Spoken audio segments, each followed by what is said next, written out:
Welcome to the Mindset Mirror Connection podcast. In today's episode, we are going to talk about quieting the inner critic. This is probably one of the most important episodes we're going to do, as this is the foundation to why you have these beliefs about yourself that affect your diet, your exercise, prioritizing yourself, and let's just face it, your worth as a person. So if you're ready to dive into that, listen up and lean in as we elevate your mind.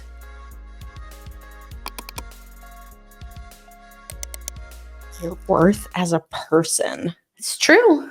Yes.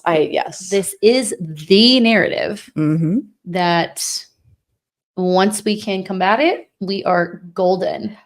And I would say until you do, you're just going to go in fucking circles. Yeah. It's interesting that you say that, because to be honest, I never thought of that, of like this being the pivotal moment in the program or the method. But now that you say it, I'm like, that is true. Because once we can able to start separating ourselves from that inner critic and creating two separate identities, that's when we're able to start moving forward with clients and saying, like, is this Christina talking or is this X-Tina talking? X-Tina.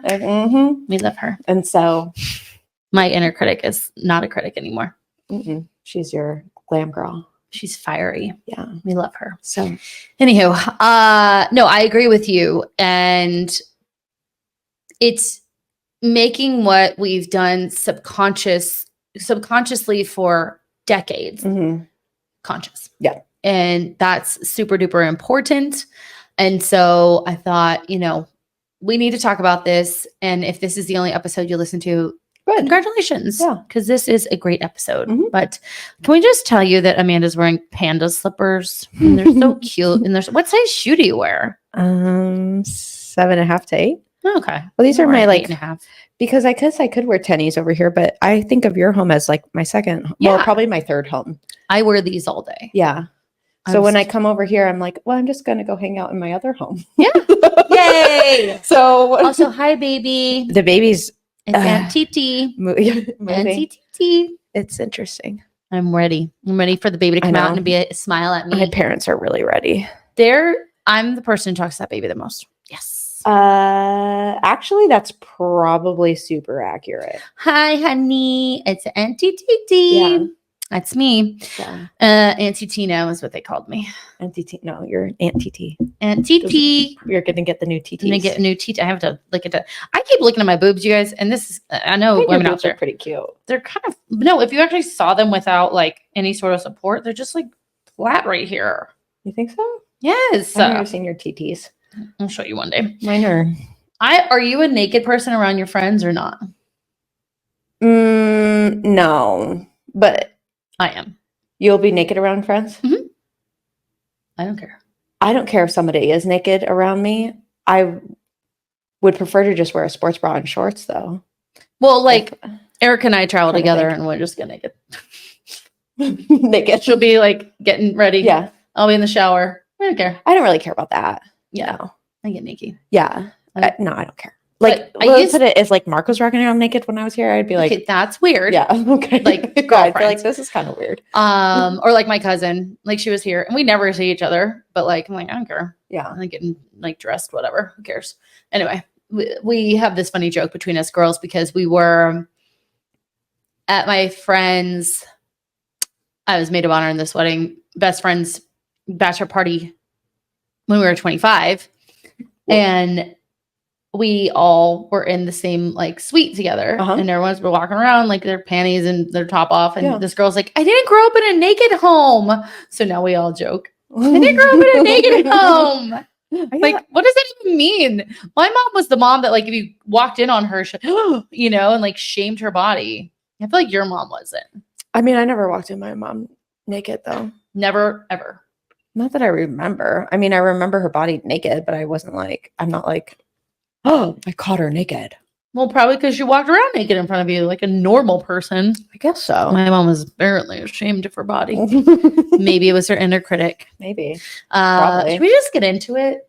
Yeah, sure. Okay, we're not going to banter today because I feel like this is a pretty This is going to be serious, in-depth conversation. It's probably better that we start at 5 minutes in as opposed to 25 minutes in. Correct. You guys are like, fuck, just tell me about the fuck up. Like, you guys sound like my inner critic, just going. All right. So I want to start with the etiology, the start of your inner critic. So guess what? Guess where it starts? In childhood. However, the way that this works is we are fed a variety of different messages about ourselves, both directly and indirectly. The indirect part is kind of how you perceive your reality, right? And what you're making up about it in your head as a child. Now, in childhood, we're very egocentric. We think that everything that happens to us is because of us, right? Mm-hmm. So that's a very important part because your inner critic is ultimately your ego. Mm-hmm. Okay. So whatever's going on in our world, whether it's direct, so the direct messages could be that, like, God, you're so stupid, kid. Verbal abuse, physical abuse, sexual abuse, emotional abuse, or neglect. That's direct, mm-hmm. right? Indirect, what our parents are saying about themselves, what we see in media, and or we have a parent who doesn't know how to manage their own emotions, right? We have a parent, so I've got to act a certain way so mommy doesn't get mad at me because that's scary. We have a parent who maybe works a lot, but we don't know that they're gone. We think it's about us, so we need to be better. We need to get better grades or be a better athlete. Maybe daddy would come to my games, right? Or maybe if I had one client say like she would like clean her parents' room and they'd go out so that they would see like how good of a girl she was. Yeah, very like good girl mentality. I can go on and on and on about this, but these indirect and direct messages that we receive, again, we think that everything good and bad, and those two things are perceptual as well, are based on us. Like we cause them. We don't realize that everyone has autonomy, their own conscious mind. And so we begin to think, I am bad, I am good. I'm good in this way, and I'll do more of that. So again, performance, if I can make mommy happy, if, this was me when I was performing, everyone was happy, they were joking, everyone was together in one room. That's how we got the family together, as me doing, the entire album of Thriller choreography. And I can still do it. I love Michael Jackson. Did you see the synchronized swimming that I posted? Oh, I mean, I see it, but I didn't. They did Smooth Criminal in the pool. Oh, really? Oh, sick. Cool. It's USA too. Anyway, so that's the good. The bad is anything you feel criticism, shame, neglect, anything that's not nurturing. So I even just think of that kid who falls down and the parent kind of like minimizes it when really they just want a little bit of like a hug or safety. That's a small kind of, little t type of trauma. And then we have like absolute neglect where you maybe have a single parent that's younger and they're trying to still live their life. And now you're at grandma's all the time. You're at the preschool all the time. You're not connecting with that parent. And again, you're egocentric. So you think it's me. Something's wrong with me. If there wasn't something wrong with me, mommy would stick around, right? When mom's just trying to have her, let her freak flag fly. That's all she wants to do. She wants to be her ex-Dina. So then what happens is I've talked about this before, we have a confirmation bias in our brain that tells us whatever we tell it, it tells us that's true. It finds evidence in our environment to tell us that's true. Right. And so these messages begin to, be validated and solidified over and over again, no matter what it is told to us, especially in the indirect side, where a parent could say, I can think of an example. Great. Just for myself is, so like my thing growing up is I always had like, they're known as like Casillo thighs. And it's just like genetically, I will just always have the strongest fucking I will legs. just always have very strong meaty legs. But growing up, you hear that. And then when you go to a magazine and it says slim your thighs. And so I'm interpreting that as like, okay, we need a slim thighs though. Like just because, it's bad to have big thighs. Right. So that's again, there was like no trauma. My parents did not mean that as a, like, your thighs are fat, they need to be slimmed. It was literally like, okay, I have big thighs. Oh, I need to slim my thighs because that's all I'm seeing in the 90s. No, exactly. And like for me, it was the performance, Mhm. right? I definitely fell into a parentified child role Oh, where, because my mom, after her mom died, I mean, she had a really, yeah. she's going to deny this, but she fell into a depression. I mean, Mhm. like most people would when their mother dies at 33. Yeah. I mean, Yeah. If my mom died right now, I don't, ah, I know. I'd be like, take it back. Stuck it back in. Sorry. Stuck it back in. So I mean, she was, and already my mom came from an emotionally unstable Right. home where there was physical abuse, and domestic violence. So she already doesn't know how to Mhm. manage her emotions. Then she loses the person who, like, my grandma and I are very similar. Mhm. We are just like, no, you're not. Like, Yeah. you're not going to talk to me that way. You're not going to treat me that way. Like, even though she was in a domestically violent relationship. But so she loses that person who was kind of her rock, right? And as a child, I just remember like her being so unpredictable. Oh, So I really? was always kind of playing chess with her, Yeah. you know, where I'd be like, okay, where's mom at? But then what I would start doing is I'd almost like predict it out loud. Like, oh, are you going to get mad about that now? Are you going to, and I would like get into this almost like I was the mean parent Yeah. type of position, because that was just the defense stance that I could take. Uh-huh. And so I would like, even to this day, and I've talked to her about this, I'm like, I'm parenting you again. Right. That's not my role. I know you and I have had that conversation with her. Yeah. So through my years, right, it was, you're only good if you're taking care of people, right? You're only good if you're performing. People only want to take from you. Mhm. No one wants to give the care, the love, the connection, and the safety to Mhm. you. Now, obviously, I didn't know that as a kid, but as time went on, okay, so that was my mom, like care, let her take. Even though I want to tell you guys, I've had some like epiphanies that just pop in my head. And I'm like, my mom was such a good mom. Like, I would think about the little things she would do for me. And I'm like, oh, but when I was going through it, yeah, you're not thinking about that. I couldn't even figure that out. So Right. I love you, mom. Anyway, so, and that's me protecting her. And that's my parentification. Yeah, right? She's such a good girl. So then we moved here, Uh-huh.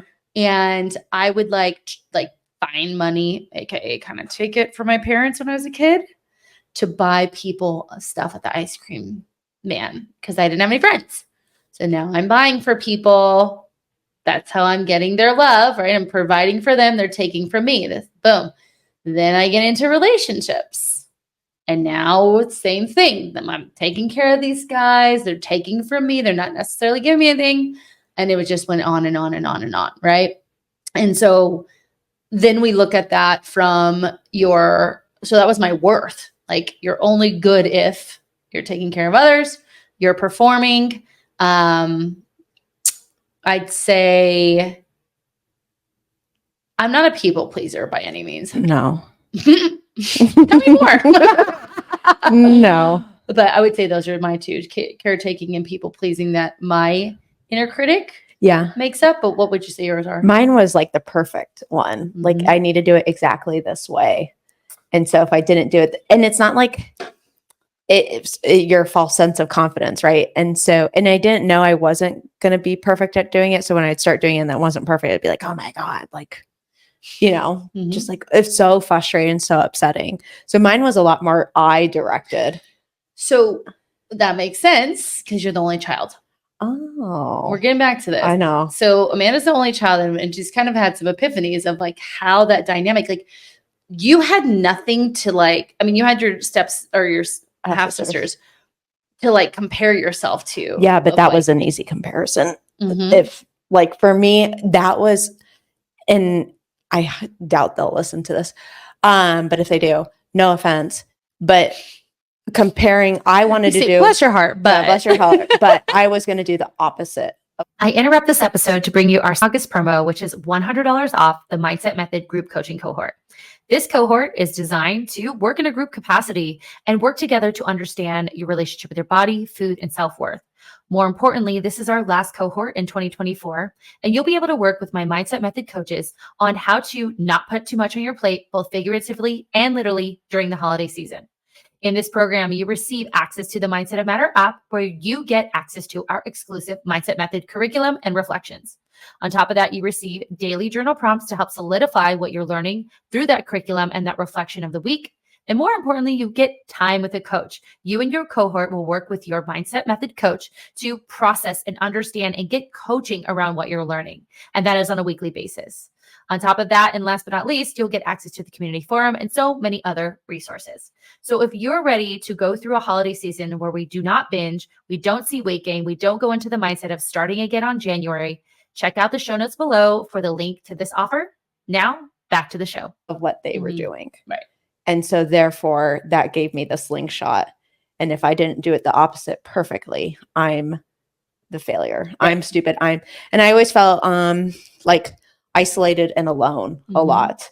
And I wasn't, like, I had friends. Right. But it was, I don't know, just your perception of how they would engage with you. Right. Well, and the connection piece though, too, like when we have siblings, we have that, like, siblings that are there closer to our age, like, yeah, have no, I didn't have that. We fight, we resolve. There's like that conflict resolution, conflict in itself. Things are going to get messy, right? Physically. Yeah. Like, they're going to take your shit. Yeah. They're going to wake you up in the middle of the night. And so funny story. One of them stayed with us for a little bit. And it was when you had the shower radios. And I had it exactly on the radio station that I liked, because sometimes getting that dial just right, it was really hard. Hands are wet. So she changed it one time. And so then I took it and hid it, because I was like, oh, fuck no. Like, that's mine. Fine. Yeah. And so that was like conflict. And then she took it and hid it back. So then I had to go and ask her for it. And that, like, just really fucking sent me on edge, because it was kind of like one of those of like, who the fuck do you think you are coming in here? Yeah. You don't live here. House. Yeah. This is my fucking radio. And then, like, it's so petty, but at the like, you know, that's the biggest thing that's happening in your life at that time. Right. And so, and I just remember being like, fuck you. And, you know, if she's doing it to prove a point to me, but I'm kind of looking at her like, get the fuck out. Yeah. Like, this is my face. Yeah. So you can see from the two of us, like, how that transitions. Now, let's talk about more specifically in your health and wellness. So for me, performance has been how I look, right? So it's kind of translated, because a part of my dancing was the way my body looked. And I got attention from men because I had such a nice body. It was the topic of conversation. I didn't realize it was until people would, like, tell me that. Like, friends, like, oh yeah, they call you, like, Christina with a nice body. I'm like, am I a butterface? Like, yeah. Hang on. Thanks. I mean, preach, but what about up top? Yeah, like, hello. No, my boobs are flat, but yeah, come on. I mean, like, they weren't. Remember, 22, 42. I'm not 42. I keep saying that. That's close enough. Anyway, so I didn't realize people would say that until, like, I remember girls at my bar. Like, I remember this specifically. It's like, oh yeah, like Christina with a nice body. And I'm like, what? Thank you. Yeah. I think. What about my face? Yeah. And so that became kind of that. I have a nice body. I have a strong body. I have a flat stomach. That was another thing. I remember I talked to you guys about this in ninth grade, taking my shirt off and having abs. And I had abs, and people were like, what the fuck? And I'm like, oh, apparently I'm good if I have this body. So then that translated into that. When it comes to food, that just correlated. Yeah. You know, it wasn't caretaking anyone else.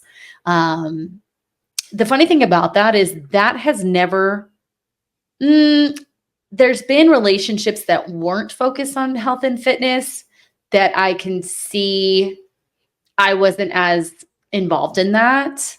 You know what I mean? Like, I wasn't working out as much. I shouldn't say that though, because I was, I was just teaching classes. Yeah. So I taught, like, Zumba classes and stuff, but I wasn't strength training and, like, having the regimen that I do now. So that's how it translated in food for me. That's interesting. Cause again, yours is, like, so external, whereas mine's, like, turn inward of, So for fitness, it was like, I have to be the best and the fastest and the strongest. I definitely had that too. Yeah. And like, even it would drive me nuts. Like, just, there was this particular girl in one of the CrossFit gyms I used to go to, and she would cheat. And we all knew she fucking cheated. And it would drive me absolutely up the wall because I'm like, there's no way she's ahead of me. And so now I'm pushing myself even more to still beat her, even though I know she's cheating. Oh, yeah. And so I did the same shit. yeah. And if I didn't beat her, it was like, oh my gosh, like you could have done this, you could have done that. Like, and then then I'll go work out again or go do something again. And so it was all like, how could I push myself? And there was just no end to it. And then nutrition wise, it was like perfect. Like, how can I be perfect with my eating and paleo and whatnot? And how could I show that like I don't have the cookie because there's no nutritional value to it, you know? And then I'm secretly, and they're like, fuck, that looks really good. Like, you know, and you're like, oh no, I can't, because if I do that, like they're going to see me as like weak, or the grief I would get for having the cookie was not worth the cookie, because people would be like, critic. Yeah, from my inner critic, first of all, of being like, oh, you had that, like, oh my gosh, you're gonna need to work it out, or like, you went over calories today, all that shit. But then on what would support that and like perpetuate it was people. And they'd be like, oh, you're gonna have it. Like, it was like, God forbid I had the cookie. Like, because, oh my God, you're going to have the cookie? Oh my gosh. You're And like, it was, calm the fuck well, down. yeah, but it made me be like, oh, it is this big of a deal that I'm having that cookie, right? Even like, I'm already criticizing myself, but now, okay, apparently it is a really big deal. Yeah. People still make comments like that to me. Yeah, it's same. like insane. Same. But let's talk about so we've talked about kind of like how it's developed, but let's talk about where this inner critic comes in. It's when you're not doing the things, right? So you establish these, I'm good if, right? I'm good if I can X, Y, and Z. And for you guys listening, think about how you were seen and heard.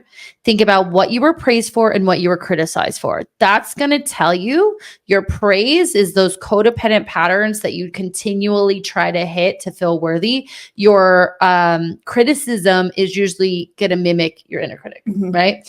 So I used to have just terrible like, I thought I was uglier than everyone else. If I didn't get the guy, I wasn't going to have the relationship. I wasn't, you know, I talked about this story because I cheered in college for 2 years, and I had friends that still are very, very beautiful women. And a lot of the guys had crushes on them. And I was kind of like the cool girl. And same. Yeah. And so they would befriend me, but then want to hang out with my girlfriends. And I'm like, and it would just hit my ego. Cause again, I want people to like me. Right. Like, I want, you know, them to invite me for me. Right. But they don't. What are they doing? They're taking from me. So this constant message, they're going to take from you. They're going to take from you. They're going to take from you. And I'll tell you guys, as a therapist, this was the crack in my armor, because I'm like, the clients are taking from you, because I didn't have the work that I did. But I would just sit there and cry. I remember living in my own apartment that I paid for by myself. I had my furniture. Like, it was cute. Yeah, it was all my stuff. And crying because I'm alone and everyone else has a boyfriend, or I'm never going to find someone. And everyone thinks that, you know, whatever. I mean, I've called myself a fucking idiot. I've called myself stupid. Nobody likes you. Yeah. I've literally like almost pulled my own hair out because I was so mad at myself, like becoming like physically abusive to myself, which I've never actually admitted before. So there you go. Like, I'd be like, no, you know, and that mimics too my childhood. Well, also when you're in that state, because so I've had that state as well, but in different circumstances or different reasoning, this is where, again, letting the inner critic, one, identifying it, and then letting them be another external person is important. Because at this time, from my experience, it was telling myself, just fucking stop. You know, that's like, you know, that's crazy. Like, you know, that's not true.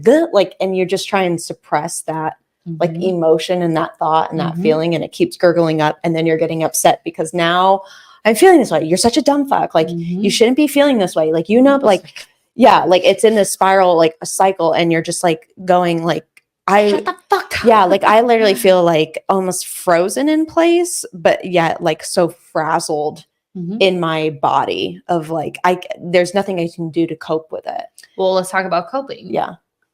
I would cope with it. If I would go out, I'd drink.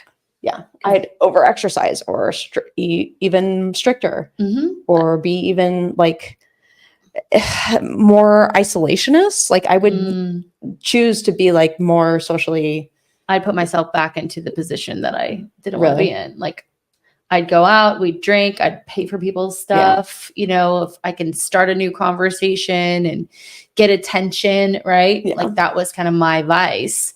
And that didn't help, right? So you can kind of see how like the inner critic is created, how it like manifests through your life.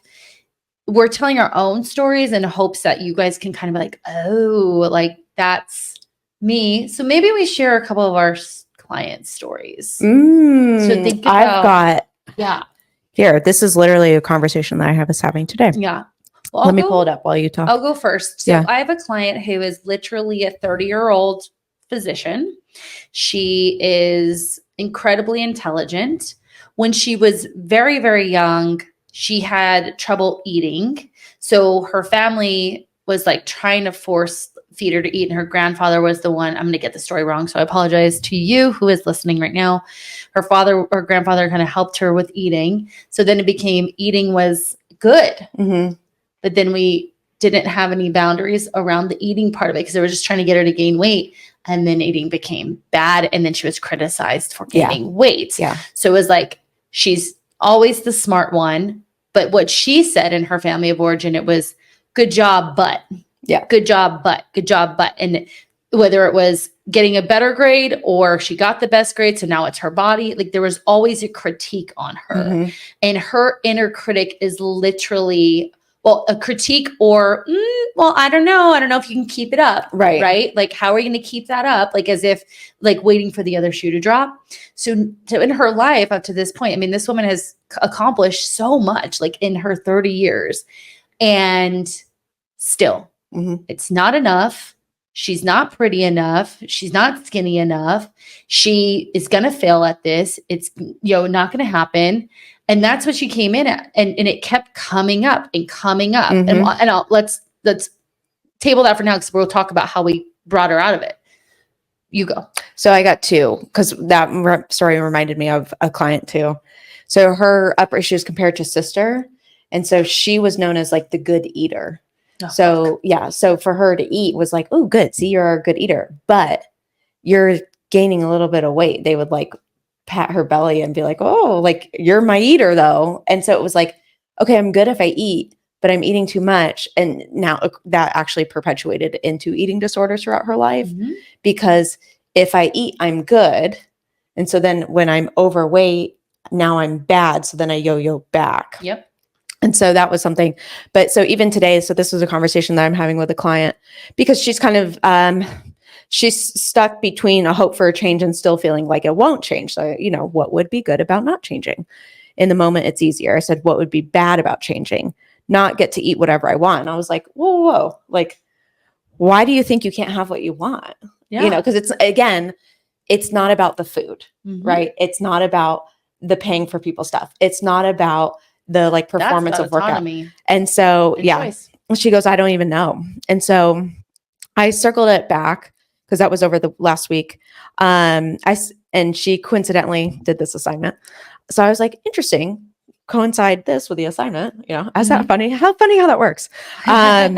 So it always works that way. So I'm pulling from here of what I digested. What she's saying by here is we do a form for our clients. Yes. That essentially is walking through this. And then over the next couple of weeks, we're digesting it together.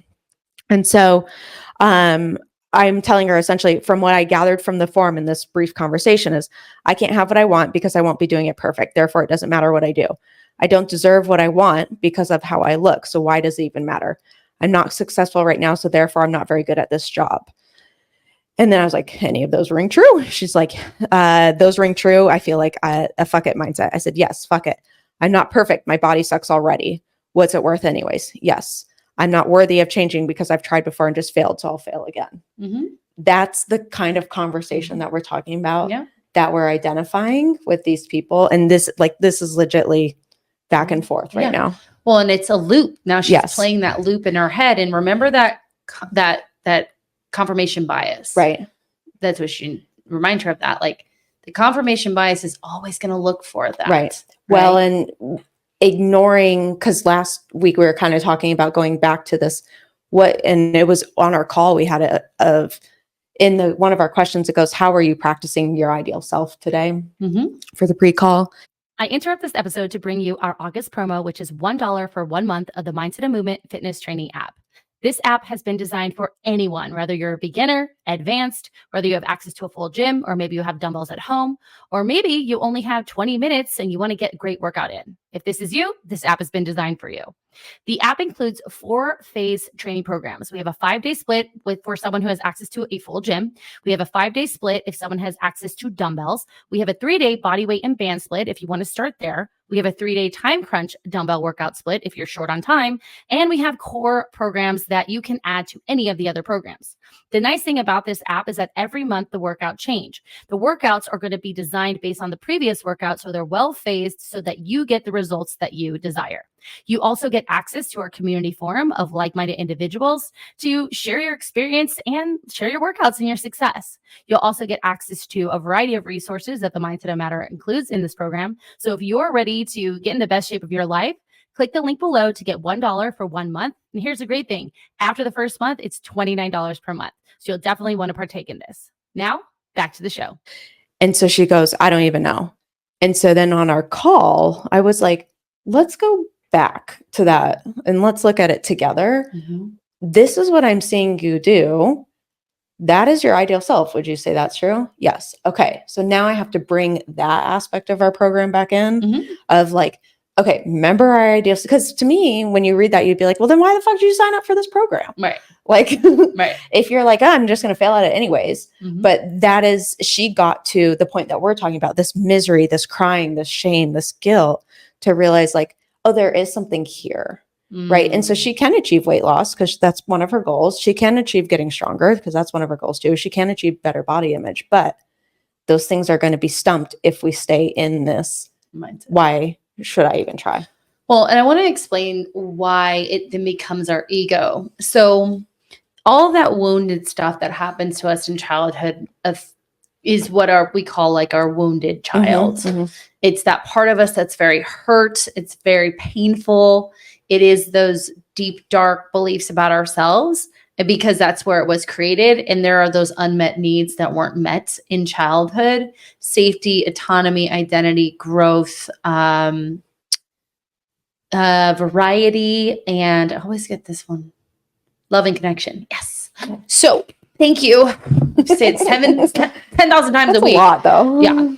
So in our brains, I'm not lovable, I'm not safe, you know, these types of, and they're not those messages per se, but as you guys have heard, they're very specific.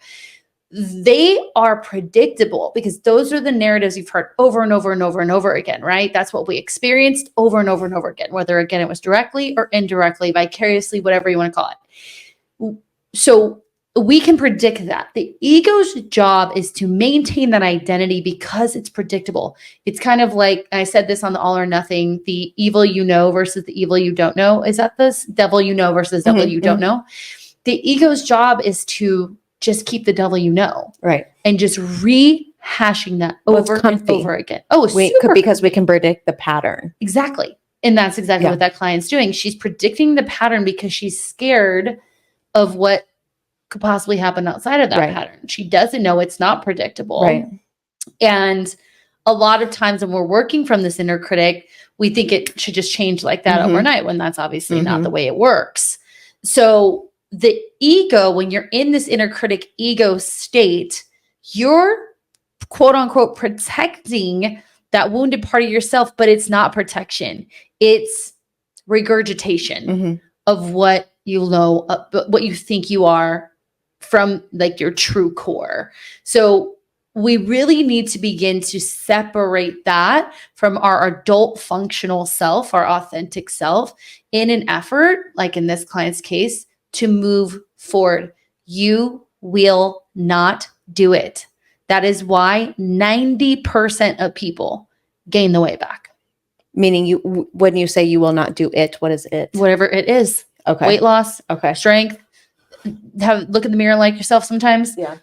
It, right? So let's talk about, we've already talked kind of like examples. I'm not good enough. I'll never succeed. Everyone else is better than me. I don't deserve it. I'm not worthy. I'll never be able to do it perfectly. Mhm. I want you guys to be thinking about like, what are the things I say to myself in my deepest, darkest thoughts? Yeah. So acknowledging it, Yes. right? So when we go back to the name, notice, nurture, nourish. Nope. What? No, name, notice, nurture. Oh, no name. Okay. No, All right. Welcome. This is called the Mindset of I've only been working with her for Almost 3 years. Yeah. So thank. Mhm. So being able to identify Mhm. is going to be your first step here Yes. of being aware that it's happening. You don't have to do anything about it, Mhm. right? Because I think that's, like you said, I want to fix this right now. And it's like, well, No. it's been going on for 30 years. Correct. So let's kind of, let that marinate. But I can't feel and walk through if I'm not aware. Exactly. And so we've got to at least be able to take that part out and go, okay, that's what that is. Yeah. Or that's I'm overtraining. Okay. Mhm. Why? I'm pushing myself really hard right now. Why? I don't know, but I'm really doing it. Mhm. And then that's when we can start to digest and Yeah. work backwards. Well, and your client, when she wrote, I don't know. That's such a fixed mindset, as Correct. if there's no way out. Yeah. But when she can actually sit and listen to her thoughts as an observer, now we have a choice, Mhm. right? When we give into our stream of consciousness and just allow it to take us on this roller coaster ride, we're saying, I don't have a choice. They just Right. locked me in and Right. you Right. know. Whereas when you can be an observer and be like, I don't know if I want to get on that ride today. I noticed that a lot with my postpartum clients. Oh. Interesting enough. Yeah. And in the way of, this is just how it is, life is crazy. I've got the kid now and, this is my body. And yeah, I pee myself. And it's kind of Mhm. like, yeah, none of that sounds good. Yeah. And if you were listening to me say that and you weren't postpartum, you'd be like, yeah, that doesn't sound right. Right. But I think it's easier if I accept it as is, I don't have to do anything because Mhm. doing something is more challenging Oh, than absolutely. accepting, right? Well, it's scary. Yes. Right. It's very scary. And It takes time. It We don't does. want time.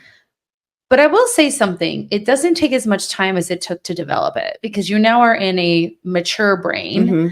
that with the right guidance, you can pick out the big rocks, Mhm. right? So the things that the thought patterns, because you have thousands of thoughts per day, but those thought patterns that if I can just change these few things, it's going to change everything, Mhm. right? Rather than just trying to like manage your thoughts each day. And so we want to just notice it. And as you notice it, what you'll want to do is write it down. Yeah. Like, what are the scenarios where this gets worse? Now, mine pops up. I wonder how often, like once a quarter? When do I call you? It's about time. Yes. I'm really good. I'm great. I would say probably every 4 to 6 months. Okay. I was Yeah. like, weeks? No. Jesus. It's like, Yeah. fuck. 4 to I need 6 Julia. months. Yeah, I know. I still talk to Julia. Yeah. I would say have an every 4 to appointment with 6 her months. on Friday. This Friday or coming up? This Friday coming. So mine is, we can't do this. Other people are doing it better. Mhm. Da-da-da. And now, I mean, and sometimes the inner critic will kind of like evolve, right? Because I didn't, I've had so many different jobs, like literal career completely shifts. And what I always fallen back on is, I can do this. How am I doing this? Even just imagining I'm doing it. But sometimes there gets a little bit of I get overwhelmed. My emotional boundaries are overwhelmed. And then that kind of, I'm down that old road, right? I've fucking U-turned and I am down that old road of, the ship is sinking. I can't do this. Everyone else is better than me. And I'm using a lot of the stuff we're talking about now and why I feel so good now, even though literally the situation is the same. I mean, not a lot has changed in regards. My goal was to increase our social media following in 6 months, and I think it increased about 100, So it's not a big difference, but that's mine. But for the clients or people listening, for me, I can recognize that. And I can recognize, okay, I've got too much going on at once. I think today is an indication of me kind of going down that road, because last week I would say last week coming into this week. Yeah. I'm glad I took the weekend off. Uh-huh. If I didn't take the weekend off, I would be a mess.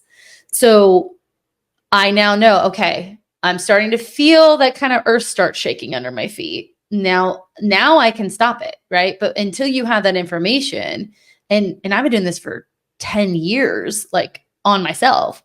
But for you, just start writing it down. Like, okay, I started getting in my head, and my husband came home and didn't give me a hug. Just write it down. Mm-hmm. Just keep a notepad. What would you add to that? I would. So for those, like, I'm not a writer downer. Mm-hmm. So I act like I am too. Yeah. Like, no, I'm more going to remember that later. Yeah. I'm more of a talker out louder. So for me, it was a lot of where my self-healing, as they say, came from. I need to go on a walk.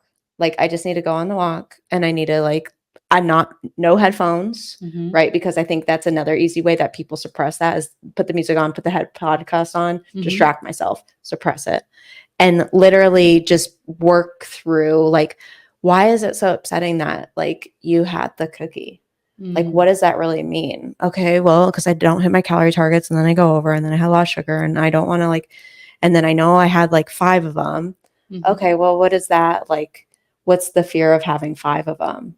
And starting to try and unravel it, right? And go like, okay, so what happened leading up to this, right? So, well, I mean, there was cookies last night and I didn't have any. And so then today I was like, okay, you get one. And then when I had the one, it tasted so good.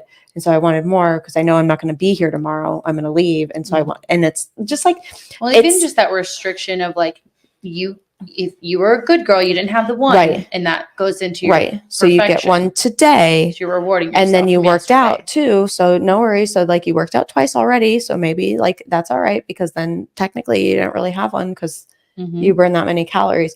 But that's not true, by the way. No, I know. But at the time, it is true, right?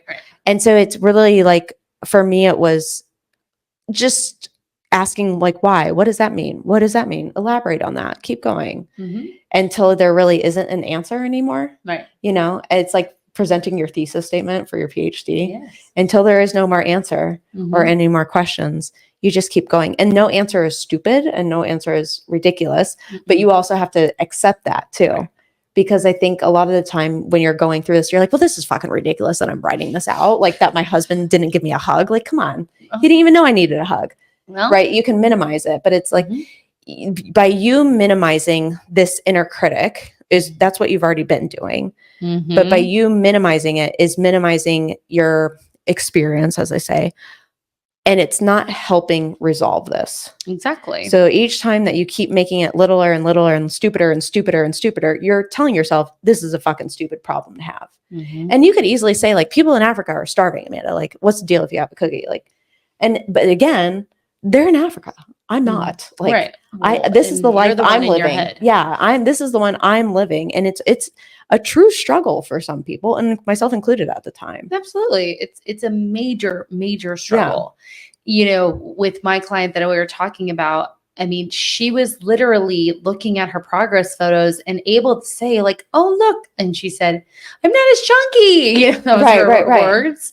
Like, exactly. But then the next day, in her job, something happens and it's like, I can't do this. I can't do this. That's what happens with Canada. Yes. Alana. She does that. Like she's fearful to take the progress pictures, takes them, looks shredded and great at 50, whatever she is years old. Work the next day, bombards her. What can I easily control that I've been controlling my whole life? My body and my food. I feel fluffy. I feel this. And I'm like, are you sure you're not just stressed? Are you sure you don't need to just get your hormones checked? Are you sure you didn't just get shitty sleep last night? Right. And it's like, no, I've been having a lot of sweets. How many sweets have you actually been having this week? Yeah. Well, it's funny because my client was on vacation. He goes, I've definitely gained weight. She came back 3 pounds lighter. Yeah, shocking. Anyways, so again, and in that position, it's like, well, I'm obviously doing something wrong at work. Right. Ego says it's about who? Me. Mm-hmm. So then that's when I pick myself apart. So we want to pay attention to the situations, the people, the situations.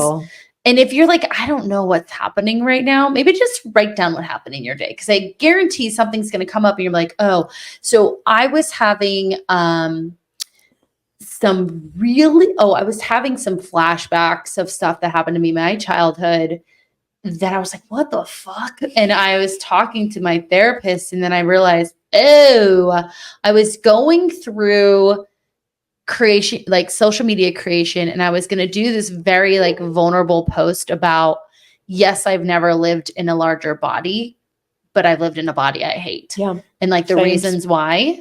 And like, I was going through them in my head. And then that connected to these memories. Mm-hmm. I was like, holy shit. Like, and I felt like bad. Like I felt like bad in the day. So paying attention to, maybe you have no idea. Cause in that one, I was like, what the fuck? Why am I thinking these thoughts? And I was like, okay, what happened in the day? And then I was like, oh, there it is. Oh, there it is. So we want to like understand that. Now, not more importantly, because until you understand the triggers, nothing's going to matter. But say you don't even have a trigger, then we need to figure out what are the thoughts and what are the feelings, emotions connected to this, right? Mm-hmm. So we want to understand, what does our body feel like? Because sometimes the body will tell you before you even know you're in your subconscious, like you're down that road. Mine is my trap muscles, right? I get really, really tight in my trap muscles, or I feel like 2 hands are around my neck when I feel like people are taking too much from me. Do you have a feeling? Mine are just like short-tempered irritability or like anxious, really anxious. I know if I'm making like 5 different lists, there's probably something. That's a good one. There's probably something going on. Like if I've got mine's TMOM list, I've got a work list, I got this list, I got that. Like it's kind of like, why do I need so many of these? Right. Like what's going on? Yeah. No, or like if I feel like there's not time to do stuff when it's 8 a.m. and half the world isn't even awake yet. Like mine is, why is everyone doing this to me? Yeah. Like of course I can't because people want to talk to me today. Like, well, that's your fucking job, dummy. Yeah. So, but I know because I love what I do. Right. But it's like, why do I have so many, like I would get like last week when I had all those appointments, I was in great spirits. But if I was in that inner critic mindset, I'm like, of course people would, of course she's like not doing that again. Yeah. Or no, like, oh, people can't, like my calendars right now, or I don't know how to fix them, but people can like, I need a calendar that says she's fucking got 8 clients already today. You can't be the 9th. Yeah. But for some reason, the calendar that we moved over to doesn't allow me to do that. So we might have to move calendars again, but schedulers, but because Calendly used to be able to do that. Like but it says if there's this type of call, and I'm like, but I have 3 different types of calls, right? So anyway, the trap muscles, the fillings around the neck, the like fluttering, kind of the like tension in my chest of like I need to take a deep breath, right? And the emotion for me is like a subtle anxiety, very high functioning anxiety. Why the face? Yours is not small. No, feel that. I don't feel that. Got that one. Got that one. Check. Oh, you do? Yeah. Lately, and because I have to decipher, is this my anxiety or is this actually true? Because I feel like I need to go up in my meds. And I'm like, is it because I'm feeling very anxious right now and I just need to work through it? Or is it because I just like need additional support? Yeah. And I'm like, just trying to figure that out. So a part of this name process. So number 1, we talked about what are the situations? Well, what are the thoughts, right? So we gave examples of those. What are the situations, the circumstances, the people? what are the feelings we feel physically and what are the feelings we feel emotionally. Mhm.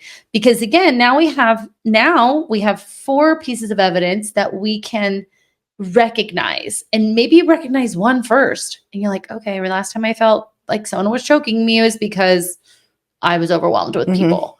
That's that for me is, and it's funny because when you talk to people who have upbringings like mine, it's the same exact fucking feeling. Really? It's crazy. Like I can't breathe. I'm suffocating. Like, yeah. Why do you think that is? I don't know. Yeah. When I talk about it, I'm like, Yeah. That's so strange. I love in session when people take a deep breath and I'm like, you want to talk about that deep breath? Have you ever done that? Watch their like body language, or like, I'll be like, relax your jaw, and they'll start crying. It takes time. You'll get there. Okay. You'll get there. What do they call them? Grasshopper. Okay, sensei. Okay. So that is the naming process. Okay. The other thing is, again, like, okay, now I know the evidence of when the inner critic or the ego is present. Now we want to look at what is my knee-jerk reaction. Mhm. What reaction does my body want to do? Because my wounded child is like, hey, here I am. And your body's like, nah, bitch, get out of here. That's the reaction, right? Mhm. And so we want to pay attention to how we're keeping ourselves comfortable. What I just said doesn't sound like comfort, but y'all know it's comfortable, Mhm. right? So what is our knee-jerk reaction? We have to name that. We have to be aware of, oh, I want to get up and go eat. Mhm. I want to get up and go work out. Me is I want to go hide in the closet and no one talk to me. Right. You know, but we know that that doesn't work. No.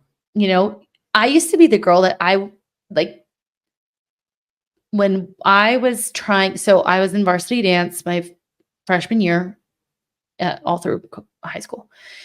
And the junior she was the president.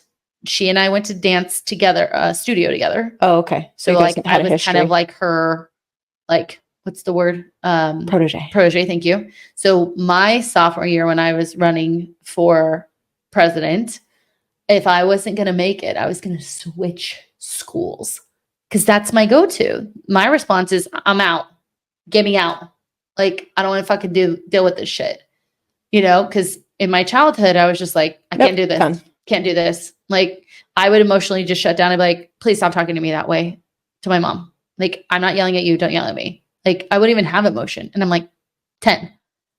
So I was going to leave school because I was like, nope, y'all don't like me. I'm out. Right. Like, that is my go-to. Is my go-to. I am what you would consider a love avoidant instead of a love addict, where I'm just like, nope, too much. Gotta go. Yeah. Wouldn't want to be yeah. I'm really good at it too. I'm really good at like I'm literally can clean my hands at people. Really? Oh, really good at it. Good to know. Okay. It's a trauma response. I don't do it anymore when I feel, as we're talking about, the knee-jerk reaction to turn away. Guess what I have to do instead? Turn in. Turn towards. Yay. Yeah. So we want to kind of, again, this is why it's called the name part of the process, is now we're naming the response we normally want to do. Again, you're not doing anything with it, guys. You're just watching it. Yeah. Like a TV. And again, we say this all the time, watch it without judgment. Like, it's not right or wrong. Like, fuck, why do I do this? That's just your inner critic. Right. That's your ego just kind of showing up in like new clothes. Yeah. Like, you know, it's the same shit. Well, I think like when you talk about do it without judgment, they're like, oh, easy for you guys to say, you're beyond this. But I would say like, okay, then put yourself as like your best friend. That was one thing that worked for me too, of like, how would I talk to my best friend if they were doing this right now? Like, I wouldn't be like, oh, you dumb fuck. Like, I can't believe you do that. You know better. Right. Mhm. Like, I mean, sometimes we tell our best friend that, right? Right. But it's coming from a place of empathy and sympathy. Right. If I'm telling myself that, it's not coming from those same No. like feelings. Yeah. So if I'm going to say that to myself, like, there's a different way to approach it. Well, you said it earlier. Like, you would start judging Yes. what with like all of the things that were going Yes. on in a good or bad sense. Yeah. And I think it's important. I want to reemphasize, because you said, again, we're not even doing anything right now. We're just observing and walking through or processing through or talking through, journaling through, becoming aware. Like you have yet to even take an action on how to change this. Yep. That Conscious would, awareness. yeah, that other people might realize, right? But I guarantee you, as you become more aware of this, you're going to change maybe your like where you are in the space or your reaction to the person or your reaction to yourself without you necessarily being like, I'm going to like change how I do this. Right. I'm going to cut it off. Cut it off. So one of my clients had gone through this and she goes, I'm seeing it now. What do I do with it? I'm like, we're not at that step yet. Just let it be. Yeah. I'm like, you're at the name it. We're naming. She's like, oh, I go, don't worry. You get the whole rest of the program to learn that, right? So the way I explained it in All or Nothing was as we're reacting to our when we have knee-jerk reactions and we're witnessing the knee-jerk reaction, then we can kind of take a step back from the knee-jerk reaction, right? We may still do it, but it may take, maybe we created some space in between doing it. And this particular client said, I saw what I was doing, but I kept doing it. That's okay. Guess what? You saw what you were doing. Right. That is progress. People don't get that. Our clients get it. I don't know if they get it as much as not until they're done. They're like, that was fucking progress. Like, but in the moment they're like, I just noticed it. I'm like, or named it. So then we kind of take a couple of steps back and we're creating more space because then you're going to go into the notice phase. But I can't notice and start taking different action if I don't create space between their knee-jerk reaction and how I need to respond in a way that's in alignment with my authentic self or ideal self. So what we're trying to say is you have to confront it. You got to confront it. And it's not going anywhere, babes. You can push it down and push it down and push it down. It will come out in other ways. Yes. Or we will have other vices, or we will eat more, or we will whatever. There's codependency, right? Which is basically how when our needs aren't met in childhood, these needs beyond physical, we create these kind of they're called secondary symptoms. And the 5 core symptoms of not receiving what we need in childhood are our self-esteem goes on a continuum. Our boundaries go on a continuum. Our emotional expression of self goes on a continuum. Our ability to be dependent, anti-dependent, or interdependent goes on a continuum. And our ability to moderate goes on a continuum. So you can see self-esteem, less than, better than. Boundaries, no boundaries, walled like me. Reality, I look for everyone else to decide what I'm thinking, or I think what I think and it's true. And everyone else is fucking stupid. Dependency, anti-dependent, overly dependent, and then moderation. I'm completely in control. That's you. I'm completely in control. And for someone else, I'm completely out of control, right? Like all of these things come out of exactly what we're talking about. And your response, your reactions are usually going to live on one of those continuums. I just wanted to throw that in there because I say the word codependency. People don't realize like what it is. I'll do a whole segment on it, but we're not shutting it down. We need to become aware. We're going to almost just be like, hey, what's up? You. And then what we're going to do? Why do I feel frazzled right now? But what are we going to do with it? We're going to name it. You don't watch Real Housewives. No. Name them. She goes, name them. Name them. She's like, but or you name what? She was like trying to name like what receipts or texts that were essentially this Sutton is her name. Name them. We want you to name this critic. Now that you know what it feels like, sounds like, tastes like, smells like, name it. Give it a fun name. Maybe a name that I had bitch for our group cohort. One was bitch. One was Marsha. The other was Teresa. I saw them. Yeah. I thought it was great. Yeah. Xena is not my inner critic. No. I would say have I never named my critic? You know what's funny is my mom named my inner critic probably because she would like if I was like in a mood, she'd be like, what did she? Mandy. Is Vandy like, here? like, fucker. God, I'm not gonna lie. I've been so removed from that headspace. I know I don't even I have would one. say it felt very. I mean, it just felt black. Yeah. Just black. And I didn't name it at the time because I wasn't like naming my inner critic. Right. You know, I was just kind of trying to break it apart. Mm-hmm. Yeah. Mine was empty, black, alone, which is funny because I prefer to run away. Mm-hmm. Right. We'll get into, I mean, my brain now is like, we can have a whole conversation on like how we create these self-fulfilling prophecies about the inner critic, which I'm sure you guys can put the pieces together, but if not, let me know if you want to hear about that too. But yeah, it was like the Bermuda Triangle. Ooh. Yeah. That was me. What'd you name her? I didn't have a name. I feel like yours is like, what did they say about modern homes? They're like, not cold. That is the word they use, but like, I feel like it's very like, just like a modern, like super modern house that's like super clean. Oh yeah. Like that's, yes. that's not your name is super modern. Yeah. Like, Mr. Clean. Mr. Clean. Or something. Well, he's cute. Is he? I mean, he's a cartoon. Yeah. I don't know. I don't know either.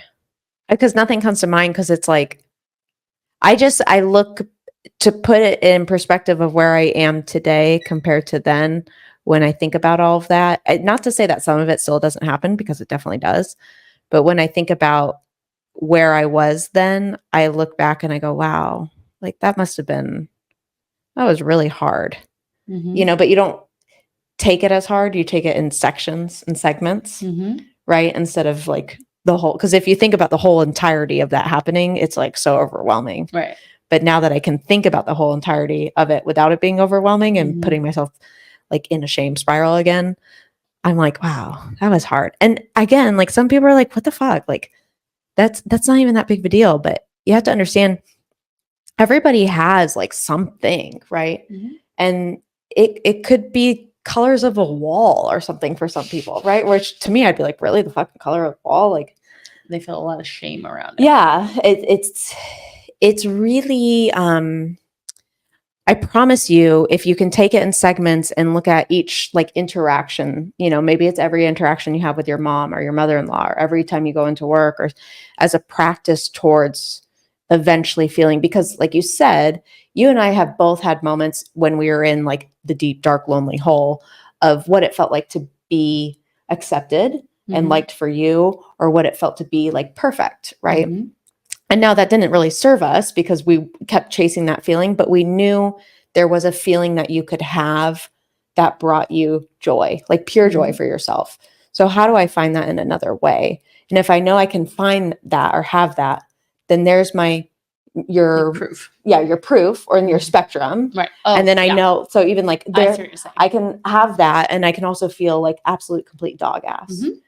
But if I feel like dog ass, I have evidence that I've felt really great too. So how do I Exactly. just get to that point? What do I need to do that? Well, and you know, without getting into like the notice part, unless should we do that? I mean, you put it up here. So we've already gone through we've gone through parts of it. So obviously, you know, hearing the thoughts, not shutting them down, working through them out loud, journaling them, again, naming your critic. So that's a part of the name phase, but we don't need to get into the logistics. But a part of it too is gathering evidence that is counter. And that's what you're saying. Yeah.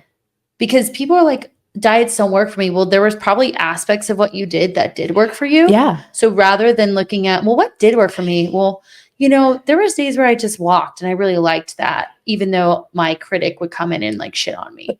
You know, It's funny you say that because I've got a client who's pregnant right now. And so again, pregnancy, we want high fats, high protein. Mhm. And one of her things was keto. Like she was very keto. Mm. And it was not good for her at the Mhm. time. Like it was more of a restriction than like, I'm keto. Mhm.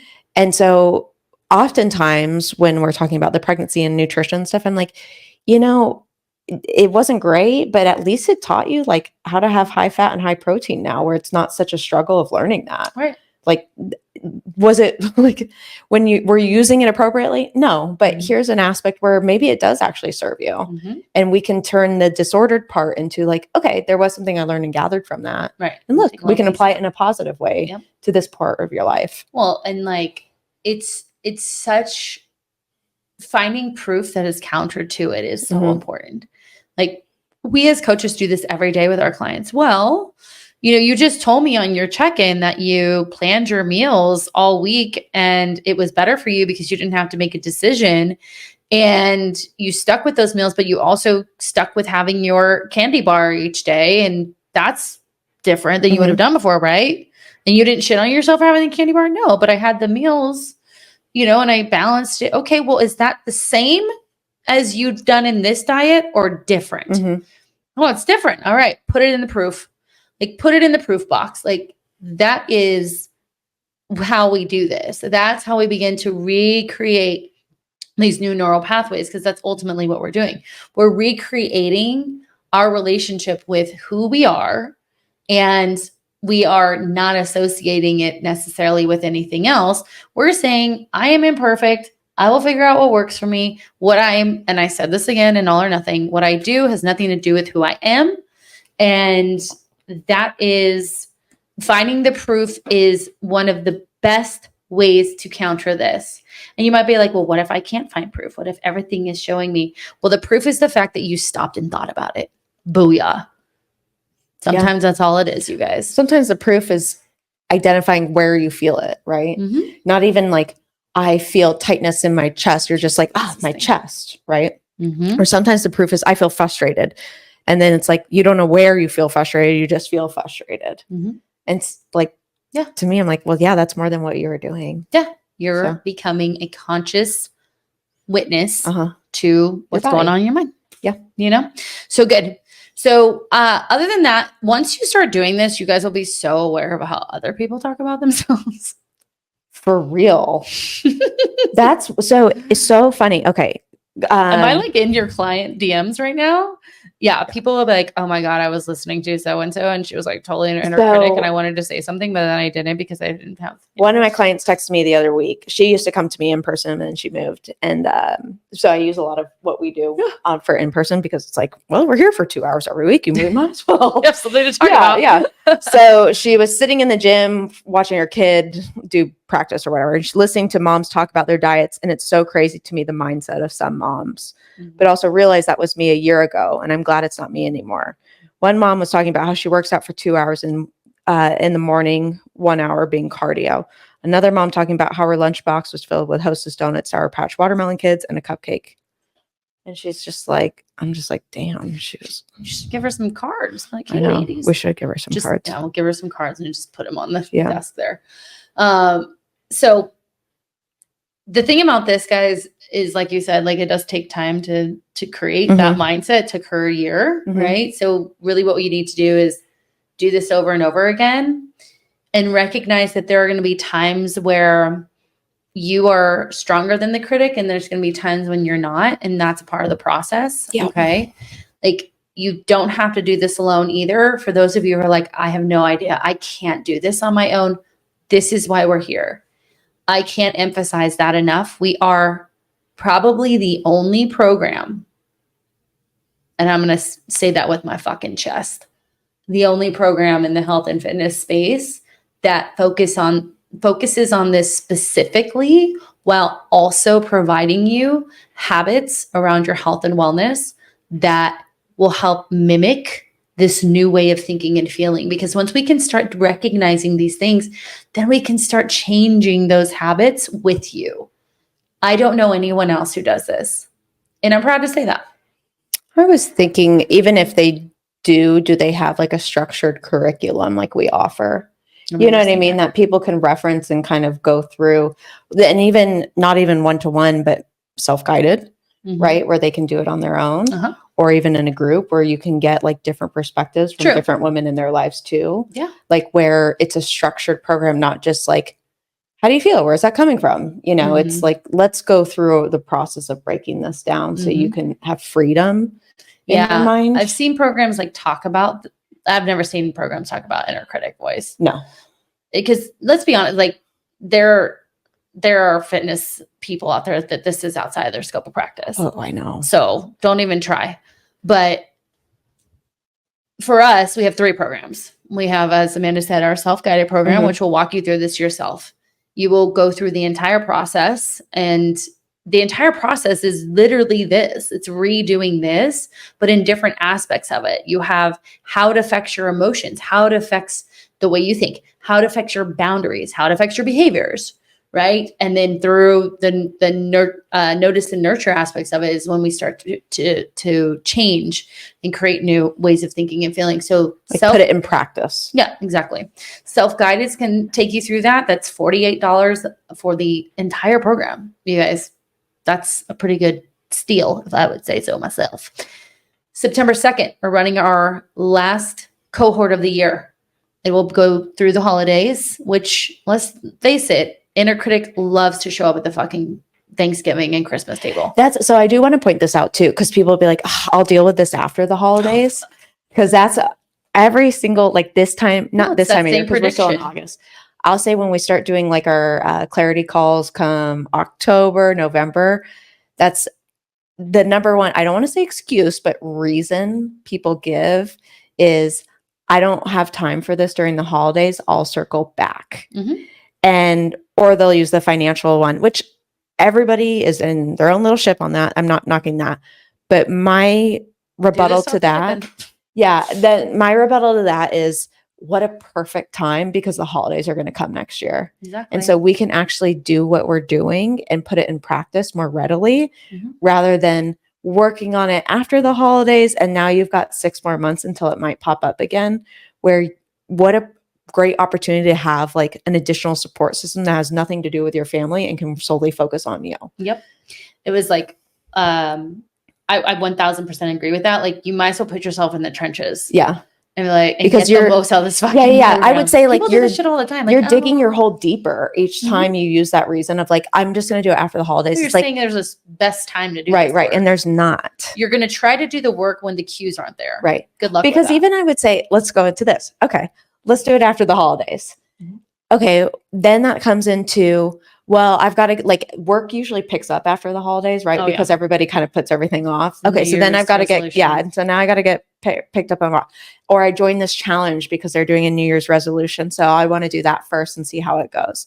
Then, so say now we're in March.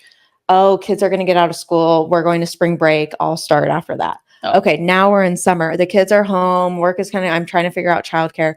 Okay, so now we're through summer. Kids are going back to school. Like I'm trying to, and so it's a cognitive distortion. Yeah. You're trying to make it perfect. So that's really part of your inner critic.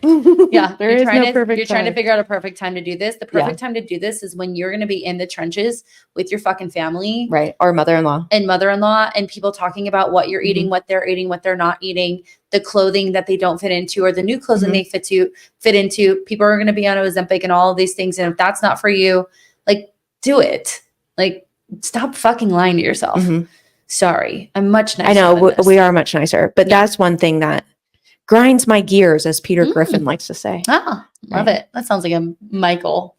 Do you know who Peter Griffin is? Yeah, it's from Family Guy. Okay. Duh. Like I know your references, pop culture references. Anyways, so again, we have the group cohort and then one-to-one. One-to-one, we're in the shit. We're in the shit together. Yeah. The nice thing about one-to-one coaching is like, you're like, oh man, I mean, just as Amanda just showed you, like our clients are texting her, like, this is what's happening, help, right? And that's the nice thing is we all, not just Amanda and I, every single coach in my program has the capability of walking you through this. So I hope you guys found this helpful. Like I said, yes, this was we didn't even banter and we're at almost 75 minutes. So we hope that you found this helpful because this is so important. We're going to do more of this because as you can see, we can talk about this shit forever. I mean, forever. Because we have story after story after story, success story after story. Yeah. But more importantly, like we get it. We get that this, you may not even realize that this is real. Did you see that? I don't know if I still have it. I think I deleted it. So this gal, she worked with me. She was one of my first clients with you. Let me go to my deleted album. And so it was funny because she asked to be in our Facebook group. And so I was just on there looking, and so I messaged her. I was like, look who the fuck it is. And so this client in particular, overtrained, didn't want to eat, low calories, stressful job, wine every night, has 3 kids, husband, I think was in the police force, maybe, or something like stressful there, like life concerning. Weekends would go on the boat. So she wants to have her drinks there too.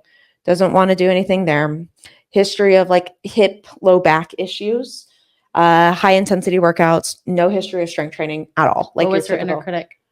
I don't even remember. It's been so long. Huh. She, just perfection, want to do it right, can't do it right. All or nothing. She would, if she had 2 glasses of wine, went over calories, she would just delete her whole day and kind of like ignore that was happening or not track it too. Mm-hmm.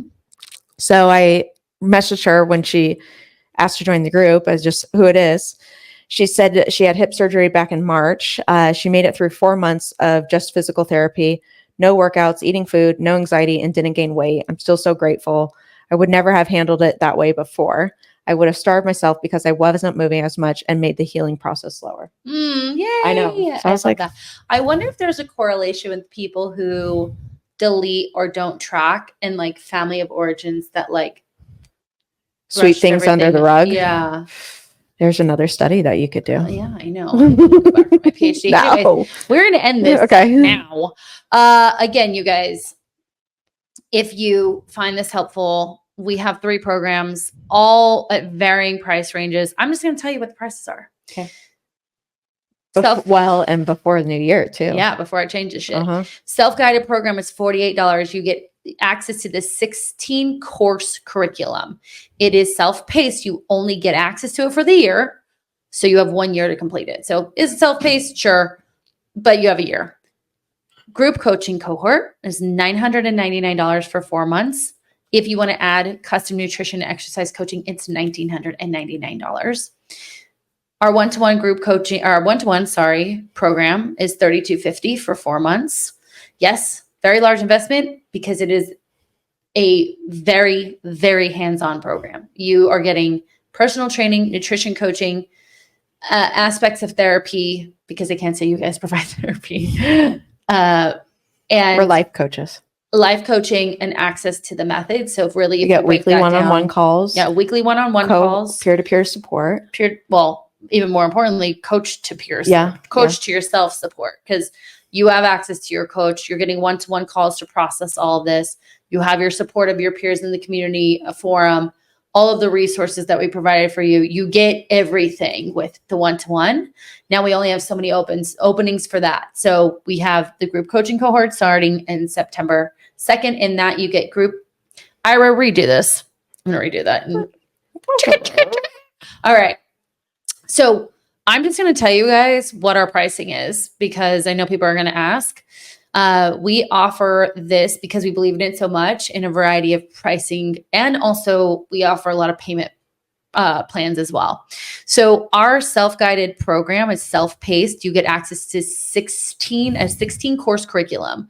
You have a year to complete it. So yes, it's self-paced, but can't do it over, 5 years. Yeah. You've got a year to complete it, then you lose access to it. It's $48. These prices are most likely going to change at the beginning of the year. So definitely want to take advantage of this. Group coaching cohort starts September 2nd. Our pricing is $999 for 4 months. Or you can add custom exercise and nutrition coaching for a total of $19.99. So that's for the cohort and the nutrition coaching and exercise coaching. In the cohort, you get a weekly group call with your cohort. Amanda's running it right now, and she gave a beautiful testimonial to it on our Q&A. Okay. I did. It's for those people who, like to be in the group environment, aren't afraid to share, are open to learning from other people. You get access to the mindset method in the Mindset of Matter app. You get access to daily journal prompts, as well as our self-care resources.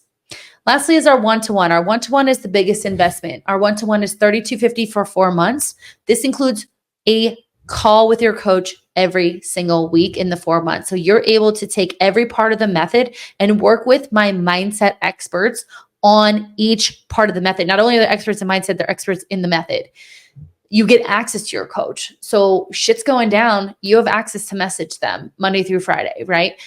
During weekends and all of the time, you have access to our community forum where you can say, hey, help, or hey, yay, look what happened. Oh, what's a recipe for this? We have that. We have resources beyond just self-care. We have resources for tracking and nutrition. We have resources for going out to eat, being, a ton of stuff like that. And so it is a big investment. All of our payment options for our group coaching and our one-to-one include paid in full with a discounted rate, subscription model, 40% down, and then the rest will be a month-to-month payment. Or you can use Affirm, which is a buy now, pay later. You can choose your payment option there. So we want to make it as accessible as possible. So this is where, this program, this podcast is what we're rooted in. And so if you guys are ready to make the change, if you're tired of talking shit to yourself, you're tired of living in just this subconscious bullshit, like click the clarity call, link below, set up a time. And I'm going to tell you, we're not pushy on our calls. You either do it or you don't. Because here's what I'm not going to do is push you into something you don't want to do, because guess what I'm being? Your inner critic. Hey. Well, even I don't like to push them into something they don't want to do, because then I don't want to be the coach to do something. Yeah, I don't want to be the coach to do that. And then also, I don't want them to coach someone that doesn't. Yeah, like if they don't want to do it, like I'm like, there's other people that like really want to work through this, and I'm getting frustrated, right? And then we're not creating a good relationship. No. And then now again, I'm perpetuating your experiences with coaching and fitness. Yep. Right. Exactly. So I don't want to do that. Exactly. Yeah. And if you're like, okay, well, do the self-guided, see if it's for you. Because here's the thing, you can always move up from there. But if you like this information, I share a lot of this on our team coaching page, Mindset of Matter Coaching. You'll find fitbyamanda.az is where Amanda's at. You'll find this on YouTube at the Mindset of Matter. Also, please, to help the algorithm, to help share us, rate, subscribe, review us. Podcasts, anywhere you get your podcast, please do that. It helps us immensely. And if you want to start with one thing that you can reframe your inner critic with, it is this. What you say in the mind, you see in the mirror. Goodbye. Bye.